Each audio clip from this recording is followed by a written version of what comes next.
to ignite. Every Tuesday night, we're aiming for light.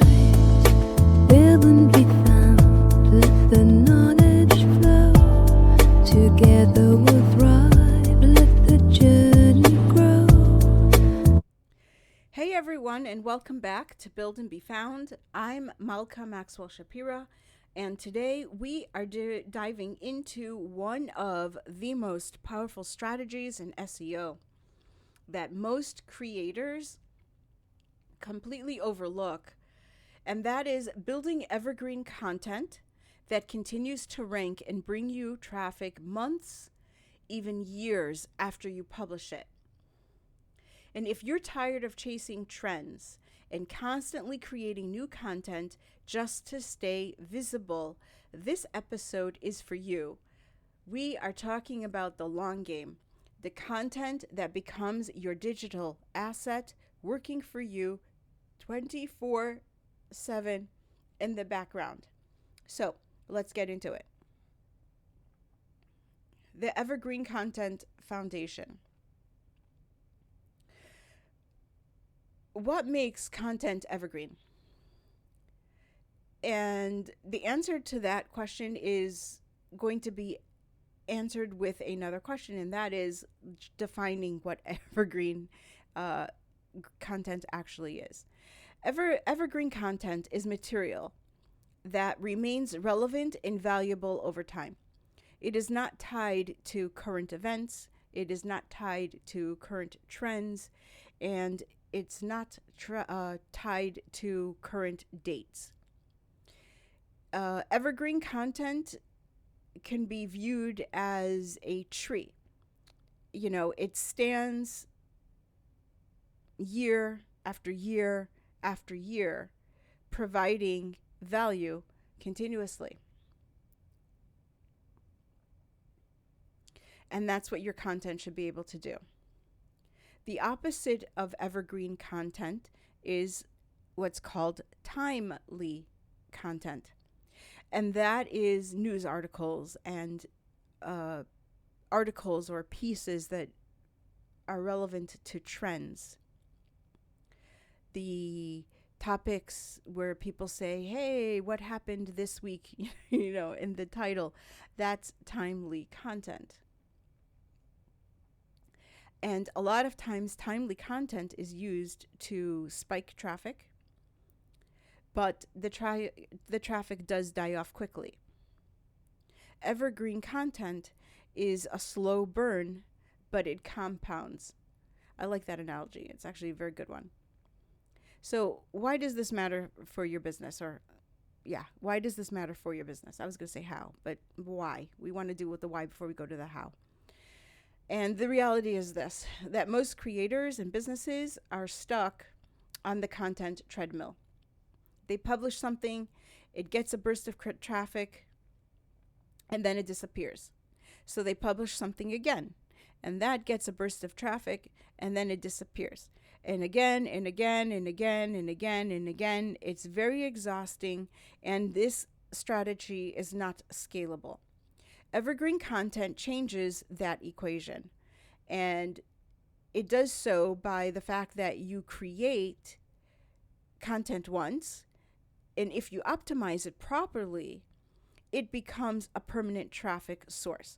So, for instance, a blog post about how to choose a project management tool, once it's published, 3 years down the line, you could still be seeing traffic today, or 3 years from now. Or if it was published 3 years ago, you'll see the traffic now. If you publish it now, you'll see the traffic probably still continuously for the next 3 years and beyond. A YouTube video explaining a fundamental concept could have thousands of views years late after it's been uploaded. So the compounding fact is real. I know it's real. I've done it. I've mentioned this before, I think in episode 6, and that is creating content for a company that was a very odd niche. It was commonplace at that time. And 5 years post 10 years, whatever, post the closing of that business, the various search keys, which at that time were honed in for the search. And not only were they the search terms for that time period and for that particular business, they were search terms that I chose based on the fact that they were not highly searched. And I remember at the time, the person said to me, "Oh my goodness, my website is not doing anything. People are not jumping on my website. People are not clicking on my website." But yet, people were still reaching out to this individual. And I said to that person, that's because the keywords are coming out in such a way, and it was phrases, not even keywords. I used keyword phrases, and I used everything that was mid-tier and below. So the ones that were, broken sentences, not, like how fix whatever, or these are the words that I was using. I filled up their content with those things, but I still kept the core name or the core field of the business. And so that would rank continuously, no matter what it was. Their profiles were consistent. They had the same logo. They had the near identical biography. Like I stated also in episode 6, everything was consistent. And so anytime anything related to that particular company, they were also mentioned in the newspaper, they were on a podcast, everything that mentioned, everything showed up. It was amazing because the content for that particular company, for that particular field, if you did certain searches, and it's funny because one year I forgot even about that I had written an article, and I saw a blog post show up explaining whatever it was that I was looking for. And I found it very funny because I'm reading the article and I said to myself, "Oh my goodness, that sounds familiar. That sounds like something I would have written." And it was. It was a ghostwritten article for that particular company. Point being is that your evergreen content is one of the biggest SEO advantages. The fact that your evergreen content compounds with time. You can publish an evergreen content once a week. And after a year, you'll have 52 assets that throughout that year have been pulling in people to your offer, to your newsletter, to your video, to subscribe, right? To subscribe to your podcast if you have one, to read your articles, to subscribe to your newsletter. Did I say that already? Point being is, this is working for you, and it will be working for you. And then after 5 years, you figure now you've got 260 assets that are also bringing in people. They are working for you. They're floating out throughout the internet. They are addressing the pain points. They are based off of questions or search terms that people use that are not necessarily very, very popular within your field. And some of them are terms that are popular within your field, depending on how you set up your evergreen content. And that essentially is what the content machine is all about. They don't require constant feeding, but if you do feed it constantly, you've got forever and a day's worth of content. You want to make sure that your evergreen content has accumulated backlinks as well. Because the more it gets used, the more it gets shared, that's a backlink. The more it gets shared, it's another backlink. The more it gets shared, it's another backlink. When you create helpful content that people feel is genuine, they will naturally link to it. They will share to it. These linking, this sharing, these are all indicators of authority that you can build for your brand. And it's also a great way to get what's called organic traffic, meaning you didn't put any ads up, but this is stuff that someone saw and they shared on their blog. They shared it via social media because they had a link, and they shared the link. And it's on X, and it's on, it's on everybody, depending on what your field is. And that's very, very important. It's literally a cycle of building authority without having to do much more than having people discover what it is that what you have created. The search engines love evergreen content, by the way. Google's algorithm rewards content that stays relevant and continues to attract traffic. It's a signal to them that your content is actually useful and that it was just not clickbait. I my books, my 3 books, I think it is, are all evergreen content. They're on topics that no matter what year you will be able to find it. And it's funny because I built the brand of myself around the fact that I had written those books. And both books topics, one is on getting ahead with resumes and resume writing and repositioning yourself, and now I'm niching that one down, and the other one is on SEO. They're all evergreen content because things don't change. The strategies that I was promoting back then, I'm still promoting now, with a slight twist because there's a couple of differences. I believe I mentioned it in episode 1. The slight differences in the current way search is being done, but the bottom line is evergreen content is still evergreen content. Now, one of the key foundations to evergreen content, believe it or not, are blog posts. Now, everybody has a blog attached to their website, and it amazes me because everybody goes, okay, well, I have a blog. I have all these articles on my site and they're not doing anything. I am going to say something right now, and I know I'm going to really annoy a lot of people. I will probably tick off a lot of people, but a blog attached to your website is very nice. However, the articles on that blog need to be shared.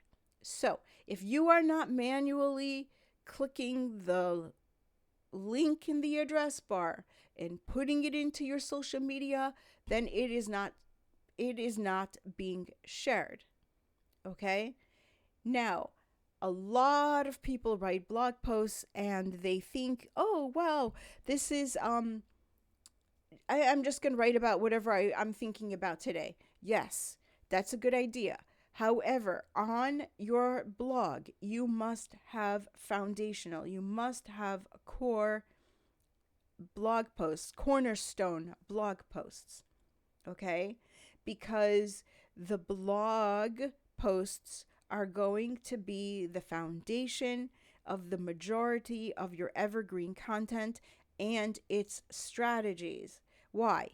Because your articles are searchable on your website. You need your articles to be searchable off your website as well, meaning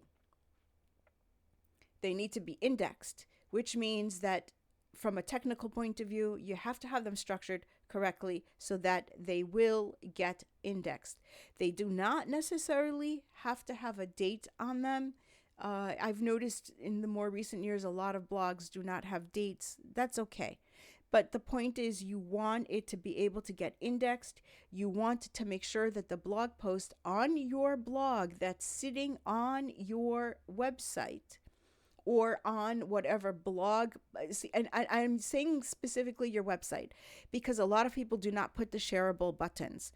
If you are on a platform and you have a blog, that the blog shareable icons are there already. So for instance, if you put it on Tumblr, or if you create a WordPress blog, then there's a plugin that allows you to create the shareable icons, and most people insert them into their blog. Most people do not think to do that when their blog is attached to their website.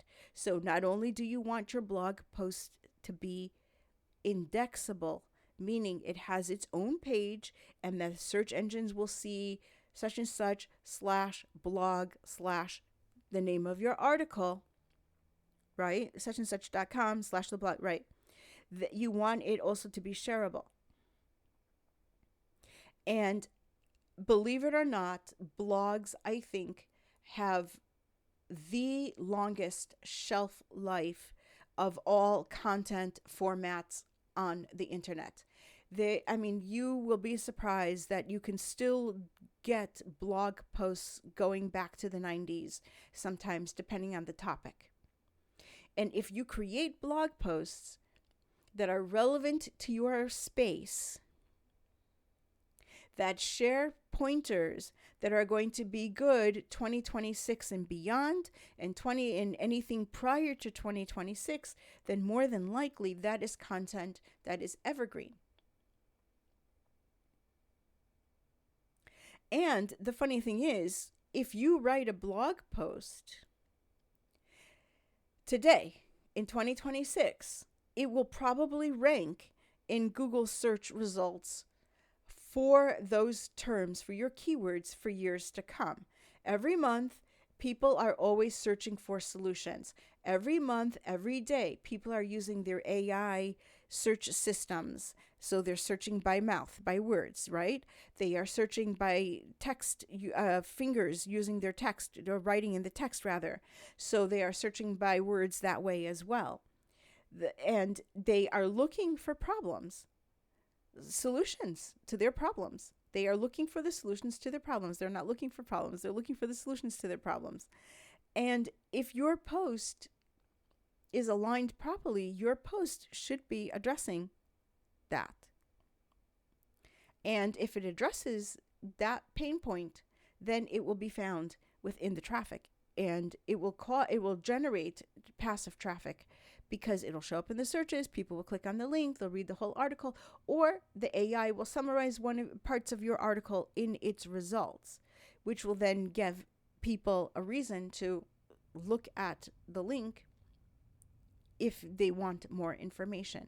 It will drive traffic into your into your website, into your blog.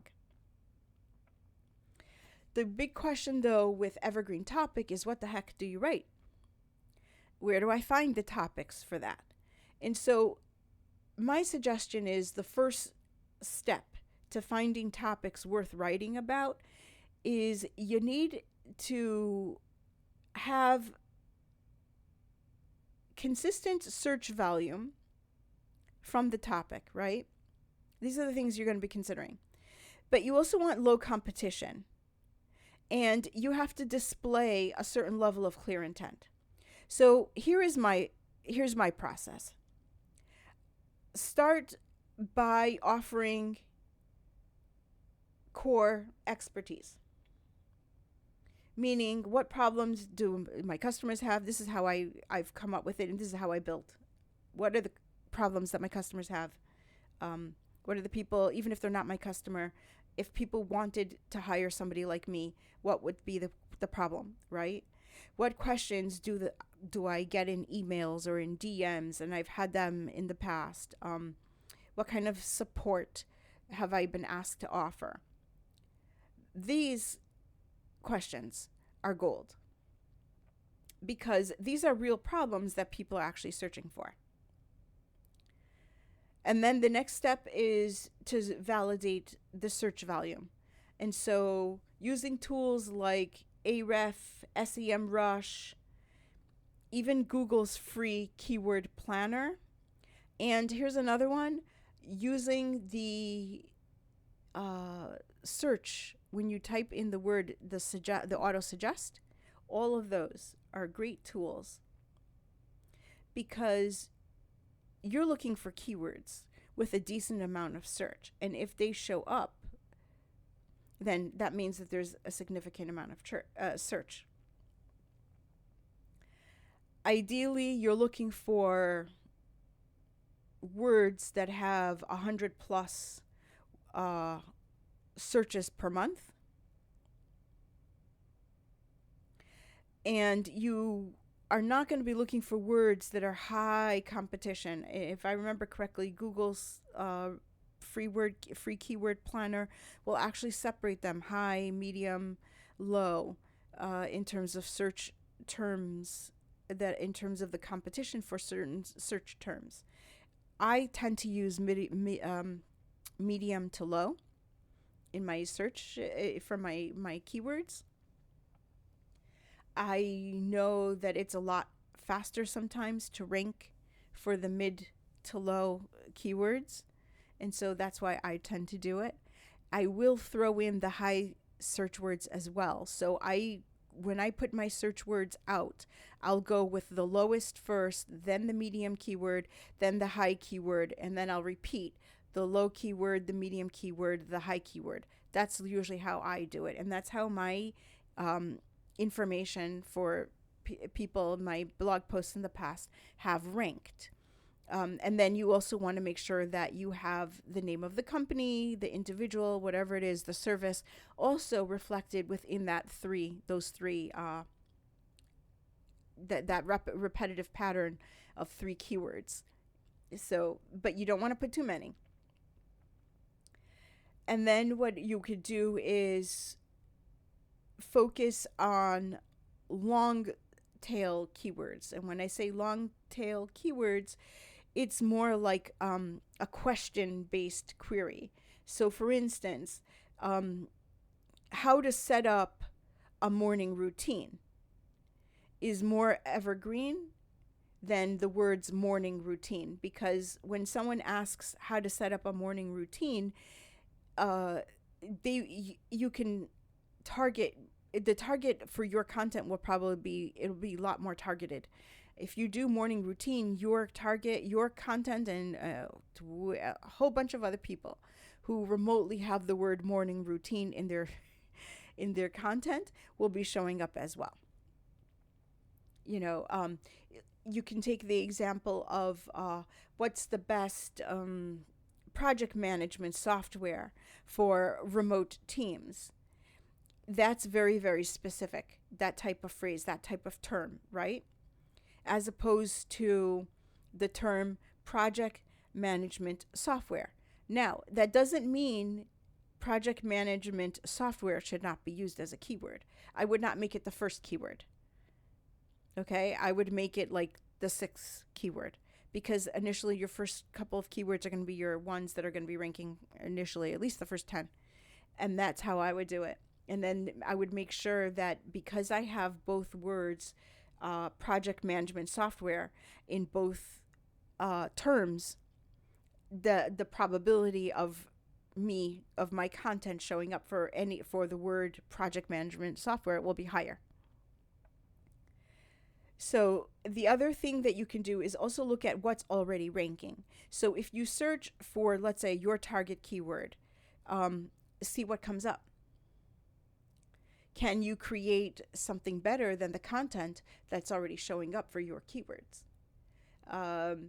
Can you make a more comprehensive version of content for what your keywords are showing, right? Can you come up with something that's even more or better organized for the keywords?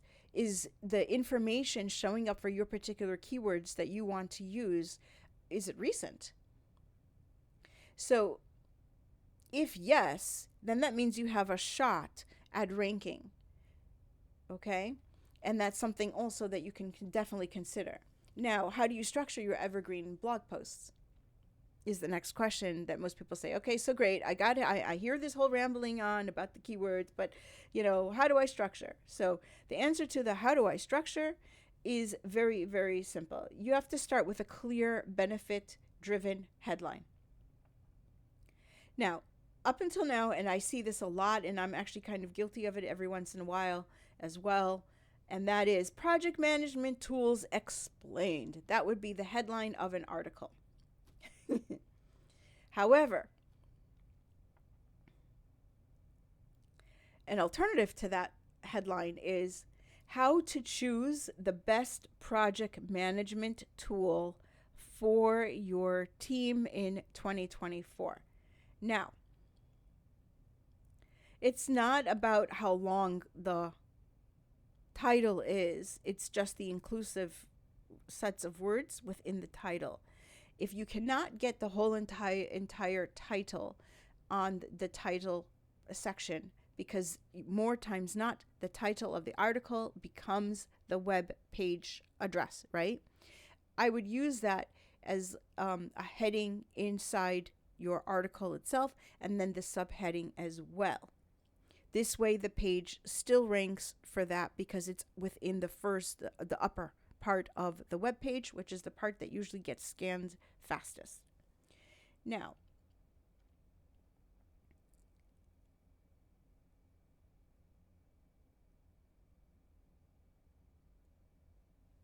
if you use the title that I just said, how to choose the best project management tool for your team in 2024,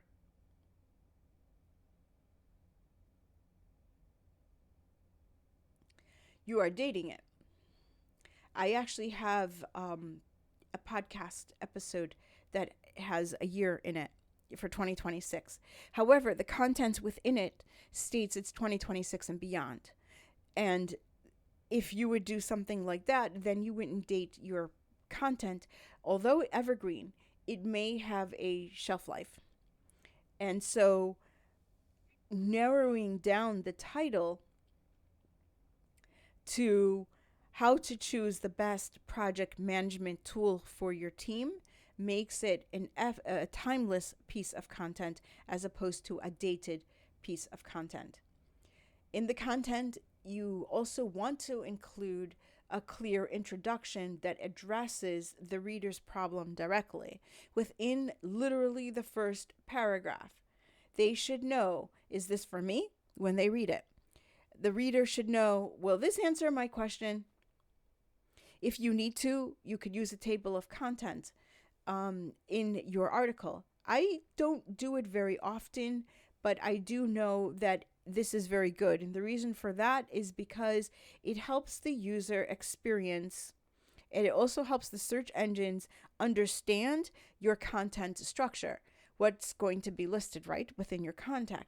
So when you break your content down into clear sections with descriptions and sections with descriptive subheadings, and you use the technical signals like H2 and H3 for the structure of your content, and this is more on the code side, then this improves the readability, and it also helps the search engines understand the hierarchy of your content. So for example, we are using the same example from before. We're going to be talking about project software, right? So we're going to be doing, what is project management software? This is what my article is going to state. We're going to key features to look for in the project management tools. Top 5 project management tools for remote teams. How to choose the right tools for your team's needs. These are all going to be sections, it's 4 of them, that would answer specific questions or address common concerns/issues that people have when they are dealing with project management software. Now, once you're able to do that, that makes your content more useful because it increases the chances of it being shared and or liked, favorited, right? In another thing that you can do is to include real examples. You can include case studies, you can include comparisons when possible, but people like they love concrete examples. Even a comparison table of the top 5 tools in this particular instance would be incredibly valuable and definitely shareable.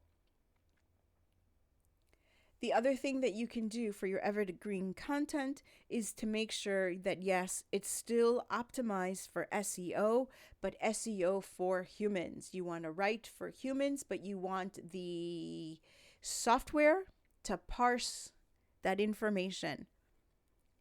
So your target keywords should be, at least one keyword should be in the title. It should be in the first paragraph. And it should also be mentioned a few times throughout the entire content, throughout all the article, throughout the article. I was going to say, you can even do it in the podcast because the show notes would show. You would do it even in a video because the video notes could be written and indexed as well. And you want to use the keywords as naturally as possible. You want to avoid stuffing your keywords into your content. And you want to make sure that although you are using a keyword, meaning a keyword is a focus point, right? You want to make sure that even though you are using that, that you are still providing value surrounding that word and everything else that goes into that content. If you are writing an article, if you are doing a video even, you want to add internal links to other relevant posts on your website. This keeps the user engaged and it helps Google understand your site structure. Again, I was working on a project in November or somewhere around there, November, December, and no, September, October, November, somewhere around there. Yeah, and that was one of the things that I was putting into place, that they needed cornerstone content on their blog. They had a beautiful set of musings and ideas and thoughts that the creator of this particular software and website and blog had. They had a lot of social, not a lot, but they had a decent amount of social. But they were missing something that draws it all together. And I had begun to build a set of articles which would have served as a cornerstone to their site. It's more like an anchor, right, to their site. Each one had a subtopic.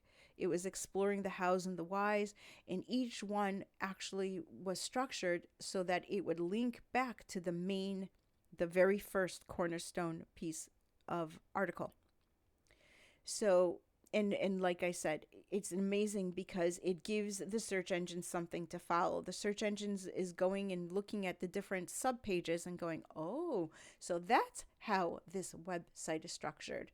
Okay, so then what will happen is when it does its crawl, it may find other pages similar to the page that it's just finished, the pages that it has just finished crawling, and then also include those in the future. And in addition to the links, you want to also make sure that you tell people what you want them to do. There's a clear call to action. So, for instance, you have to give a reason why you have your article. Well, if you like the article, please share. If you have nothing to sell anybody or you have no, back-end product, then encourage people to share and like, right? If you have something for someone to download, then you would be writing, please like and download our checklist ABC. Or please like and sign up for our newsletter ABC. Okay? The other thing about evergreen content is that it does need maintenance. It's unfortunately not a set one time and forget. I don't say that, and I do, you have to replace or update every piece of evergreen content. However, every 6 to 12 months, I would recommend that you go back over old posts and you update any outdated information, whether it's tools, whether it's examples, whatever it is, so that the content is refreshed and it stays relevant. And this also helps you maintain the ranking, if not improve the ranking of that particular evergreen content.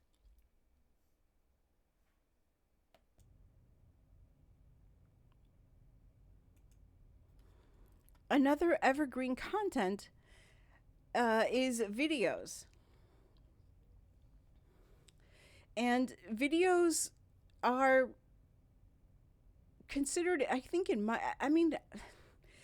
let's put it this way. In my opinion, I think that they are underused for a lot of fields and overused by others. But they are definitely an evergreen content format. And most people think of videos as being only time sensitive. However, if you record tutorials on the latest software or product reviews or trend based content, then yes, you're right, that is time sensitive. However, when you do this correctly, though, you can actually turn that trend based content into an evergreen content. So, as everybody already knows, YouTube is the largest um, video sharing spot, and in many ways, it's the second largest search engine in the world. And that means your video can rank in Google and YouTube results, the Google search results, for years and years and years. A well made tutorial on how to use Excel, let's say for budgeting, can still get thousands of views even if it was uploaded 3 years ago.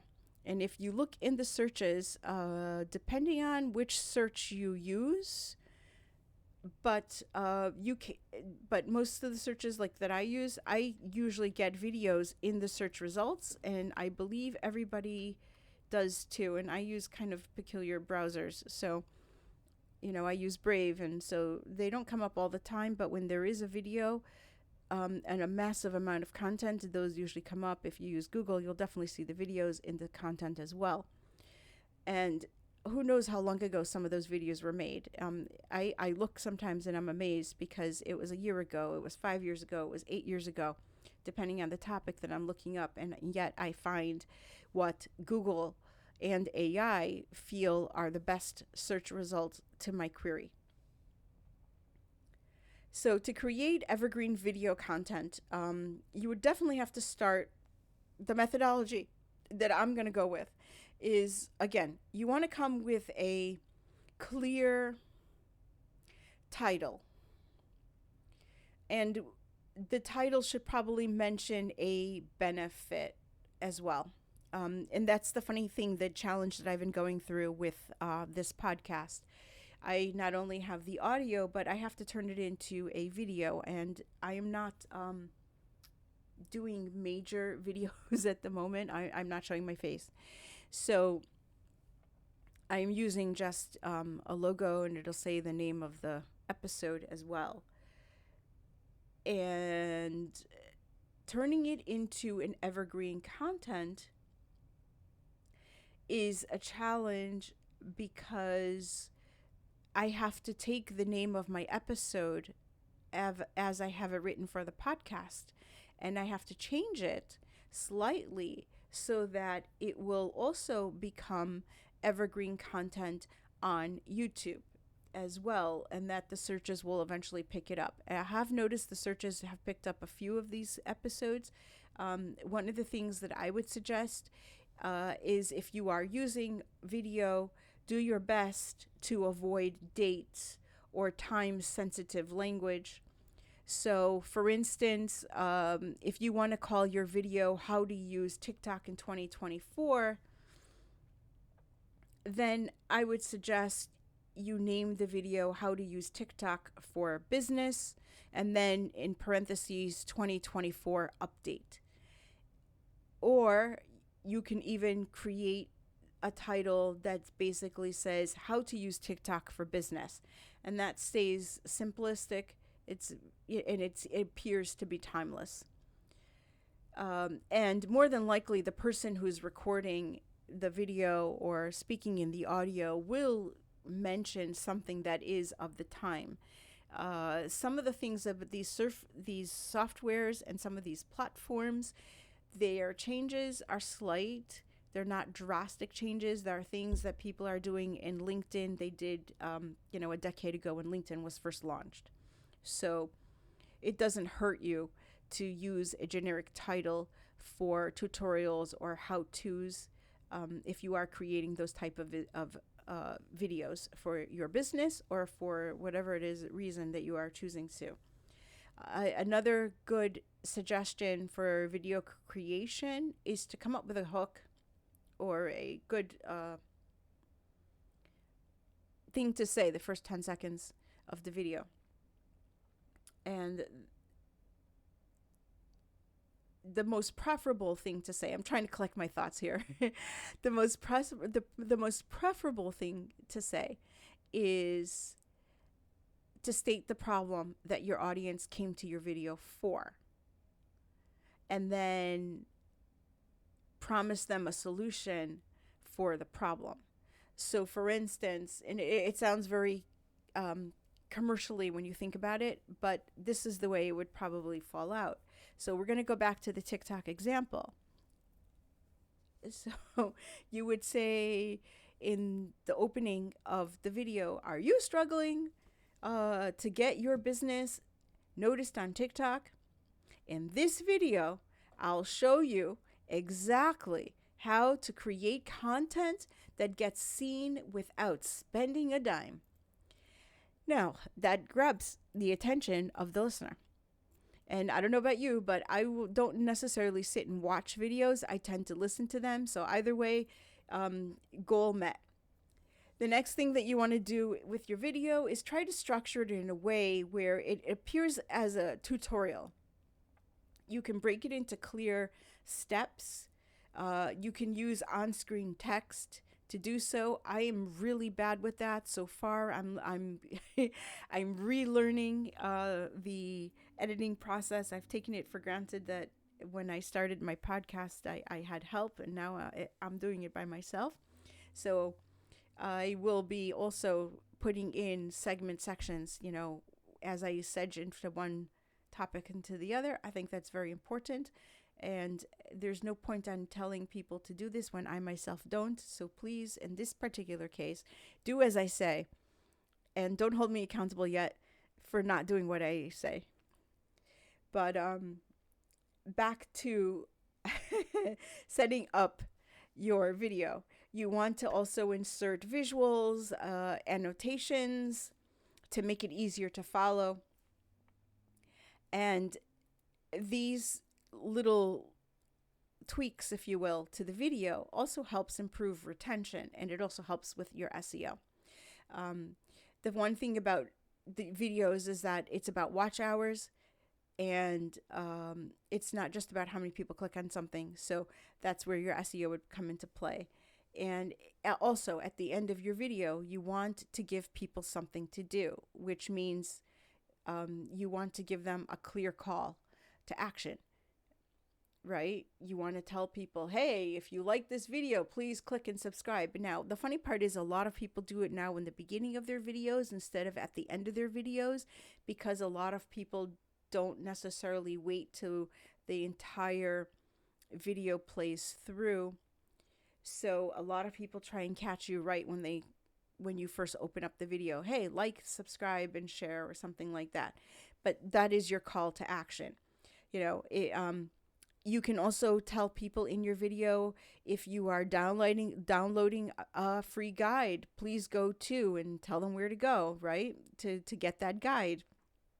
So whatever it is that you would like, whatever the goal is of that particular video, that's what you would be sharing in your video. And then, of course, you want to optimize your video for search. So you want to use your target keywords in the title. You want to use the same keywords in your description and in your tags for the video. However, you don't want to overdo it. You want to focus on making your video helpful and engaging, which, so you're starting with the keywords, but you want all this. Think of it as a sandwich. I like food analogies. So you want your keywords to be whatever it is that you're putting into the sandwich, but you still want to build everything else around it. So you want to have your bread, and you want to put your mayo, or you want to put your mustard. or, hopefully if it's Dijon. And then you want to put your lettuce, and then you want to put your olives, and then you want to put, your cold cuts, right? All of these things are building up this sandwich. And that's how you have to look at SEO, specifically keyword usage, when you are creating content. So then after you've created your video, a really good thing to do is to repurpose your video. And I've mentioned this before, and I have not done it. I'm calling myself out on this until recently, and that is to repurpose your videos. You repurpose your videos, obviously, by turning it into other content that can be evergreen. So what does that mean? That means that you choose the areas of your video, the speech, the content of the video, and you can either turn them into the key points, right? You can turn them into a blog post. You can turn them into a short or a clip to be used on social media. And then that gives you an output for your content. Right now, I've been using a company called Heather, I believe it's called. And I will leave their information in the notes for the community. And they take the software is an AI-based software, but what it does is it reads my audio and then it creates these clips for me. Now, if you're good at graphics and stuff, you get some backgrounds and some shapes and whatnot. You tell it where you want to put your software, and where you want to put your output, your clips. If it's on LinkedIn, if it's on Pinterest, if it's on Instagram, if it's on LinkedIn, YouTube rather, and it will give you a format and it will generate that for you. And it takes a bit of time, but it does generate for you the clips. And all you have to do after that is download it or share your clip. Now, if you use this particular company, you get 2 weeks free of the full version if you click on my link.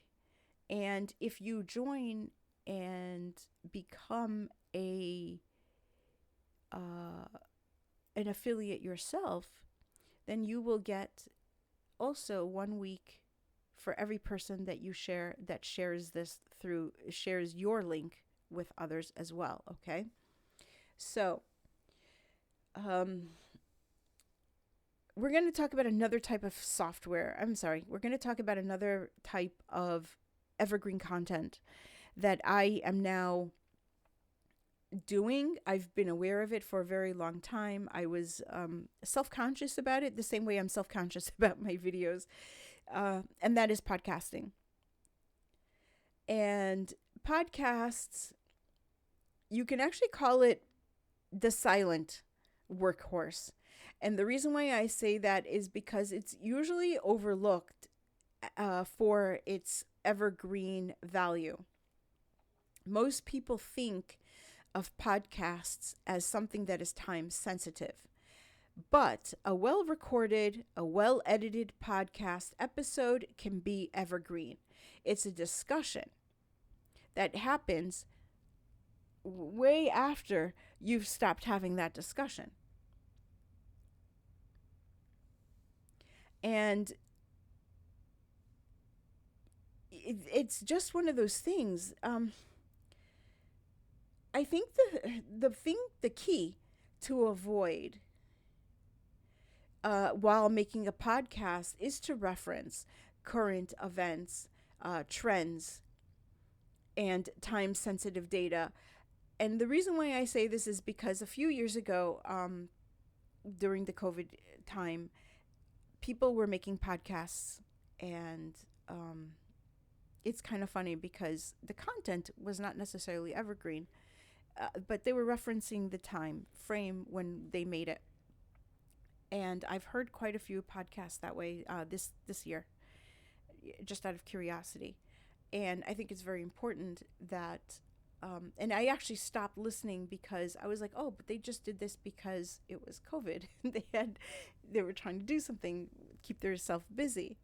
And so I was like, I don't know if it's really something that I want to spend my time listening to. As somebody who has just gotten into podcasting myself, I have made a couple of episodes of this podcast that do indicate current event or a certain time.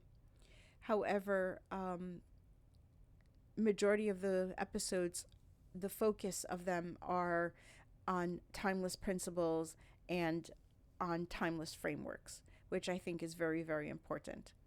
So when you are creating your Evergreen podcast content, you have to start with a very clear, again, benefit driven title. I have seen in the past, and it's funny because you know, I'm playing around with my titles, but I have seen on other podcasts things like episode 1, 2, 3, what's new in marketing. I believe the best way to approach the titles for a podcast are to go with something where you're using your keyword or the benefit, and you'll talk and you'll put that as your title. So instead of episode 1, 2, 3, what's new in marketing, go with how to build a personal brand that lasts, or something like that. The reason for that is because the title will give the appearance of it being evergreen, right? Timeless. However, when you start off the podcast, that's where you will open with a statement that states the problem and what the solution is that you have in regards to the example of the marketing. You would say, well, if you're struggling to get noticed in your industry, this episode will show you how to build a personal brand that attracts clients and opportunities without being salesy. That sounds good. And then you would structure the episode with clear sections. You can use transitions to guide listeners through the content. I'm understanding that makes it a lot easier for people to follow, and it's easier and more likely to be shared if there's transitions through your content. Again, something that I've been working on. I will try. Yeah, I think it's very, very important. I think it's good to try out. I have been listening to other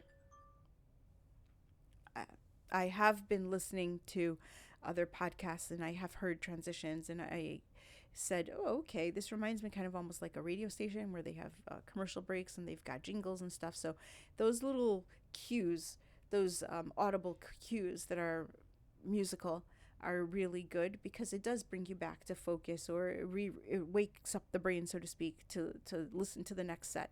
So the cues are very important. The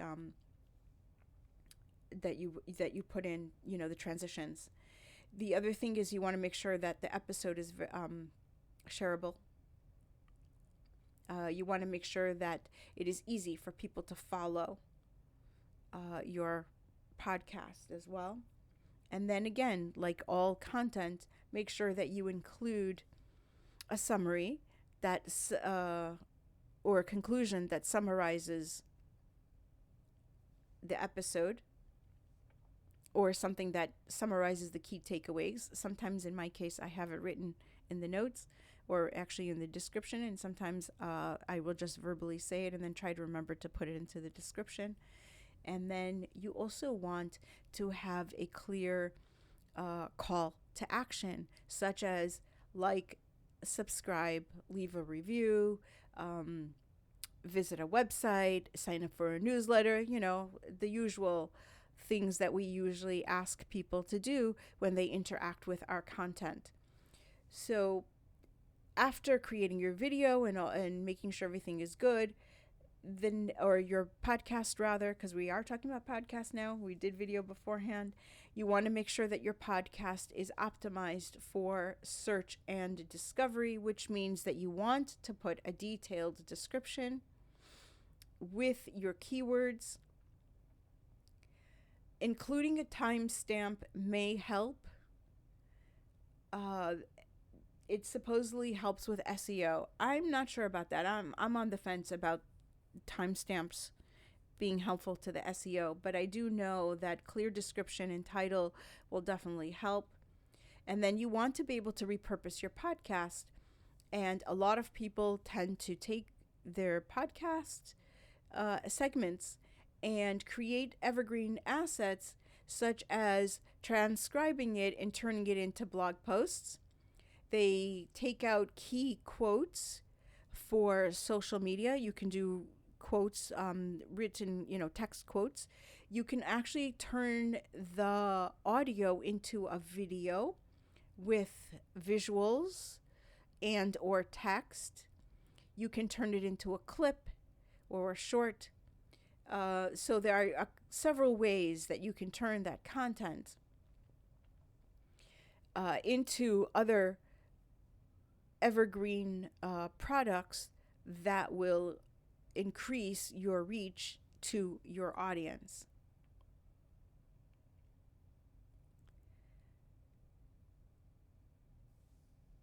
Now, another type of evergreen content is guides.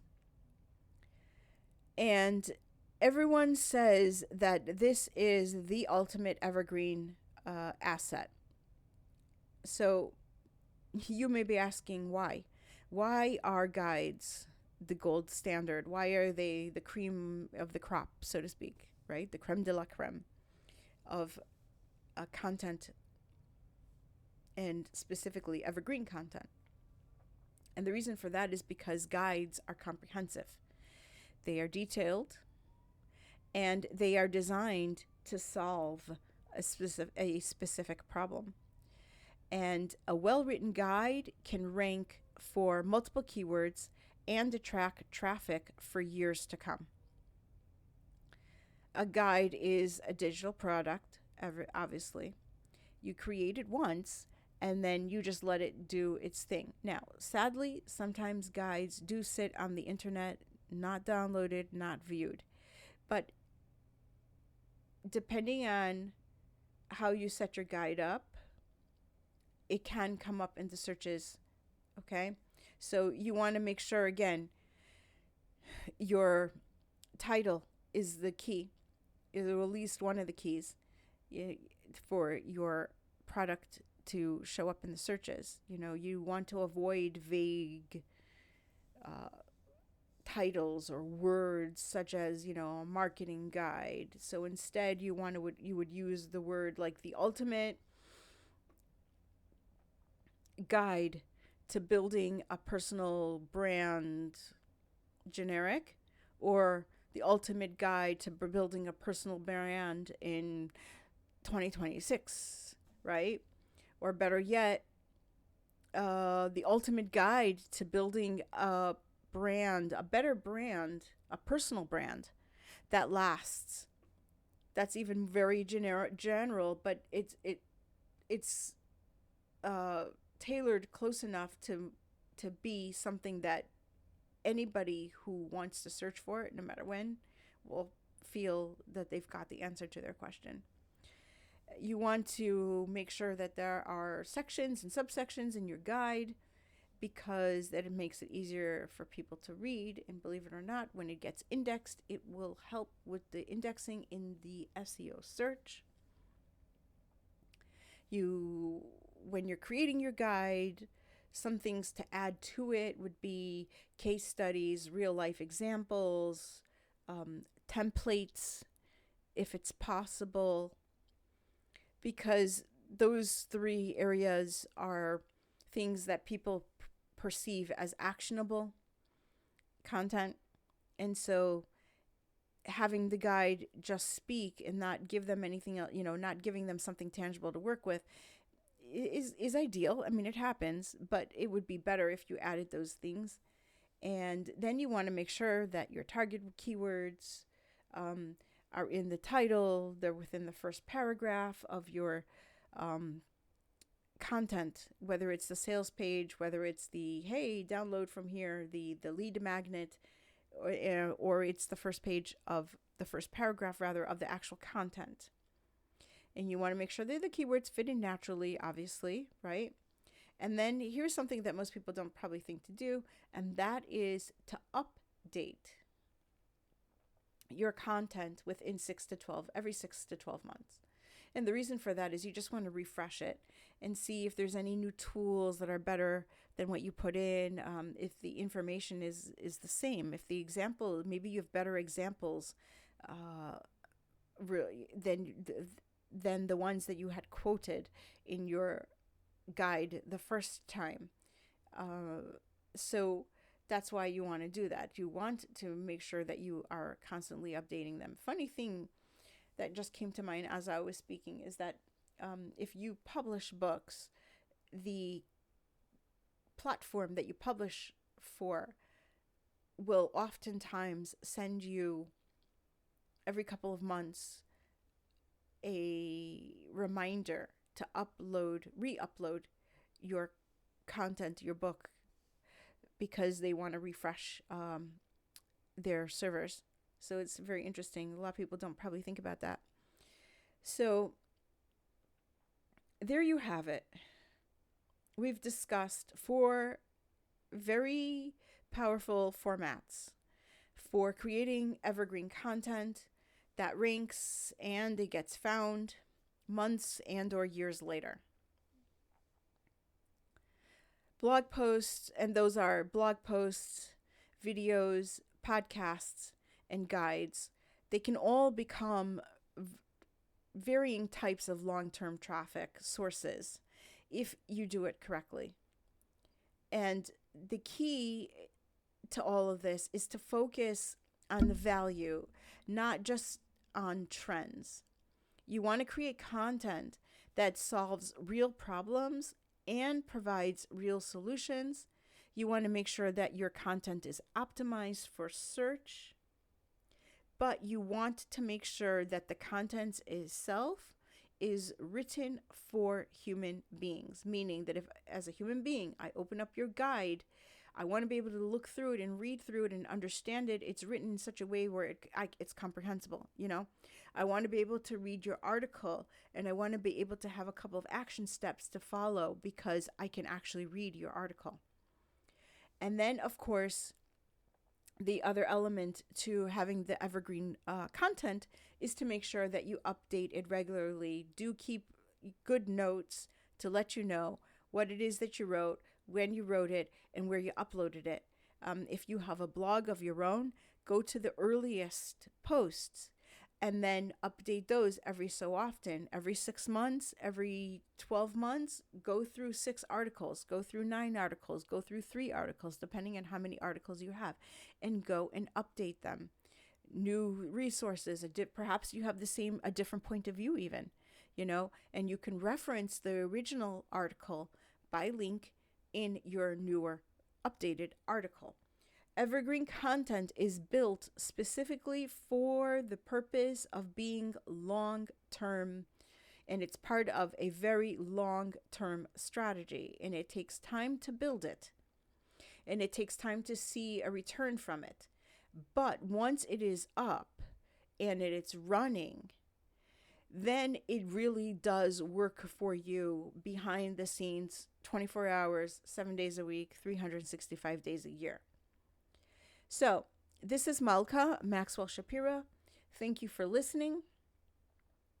If you found my content helpful, please subscribe, leave a review, and share this episode with someone who you feel will benefit from it. Until next time, keep building and be found.